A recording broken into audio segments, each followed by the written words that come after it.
বাউলদের একটা সবচেয়ে জঘন্য দর্শন এবং জঘন্য জিনিস, যেটা পৃথিবীতে কোন ধর্ম, কোন জাতি, কোন মানুষ করেনি, কিন্তু বাউলেরা করে থাকে। কথাটা শুনলে হয়তো আশ্চর্যিত হবেন, কিন্তু বই পুস্তকে লেখা হয়েছে।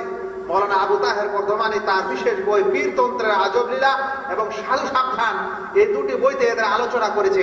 এবং আরো কিছু বই যেটা বাংলাতে লেখা হয়েছে, আমি এক সময় আলোচনার মাধ্যমে সেই নামও নেব, সেখানেও কিন্তু এই আলোচনা করা হয়েছে। বাউলদের একটা বিশেষ খাওয়া আছে, যে খাওয়াটার নাম হলো প্রেম ভাজা। জানেন, বাউলদের একটা বিশেষ খাওয়া আছে, প্রসাদ। আমাদের ভালো ভালো খাওয়া আছে, জুস আছে, ক্ষীর আছে, আপনার ভালো রসগোল্লা আছে, বুঝতে পারছেন ভাই? কিন্তু বাউলদের একটা খাওয়া আছে যার নাম কি? প্রেম ভাজা। এই প্রেম ভাজাটা কি জিনিস? পৃথিবীর সমস্ত দর্শনকে এরা একেবারে ছেড়ে দিয়েছে এবং এগিয়ে চলে গেছে, সবচেয়ে নোংরার শেষ প্রান্তে পৌঁছে গেছে। এর চাইতে নোংরা জিনিস পৃথিবীতে আর নেই, কোন পশু এই জিনিস খায়নি।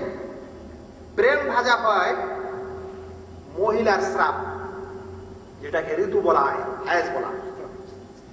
পুরুষের বীর্য, মল এবং মূত্র, পায়খানা এবং পেশাব, হায়েজ, বীর্য, পায়খানা এবং পেশাব মিলিয়ে একটা খাওয়া তৈরি করে, যার নাম দিয়েছে ওরা প্রেম ভাজা। আর ওটাকে খুব ভোগ করে খায়। এটা হচ্ছে বাউল। এটা কি? বাউল। আর এই বাউলেরা গান বলে, গান করে শরীয়ত মারে প্রতি।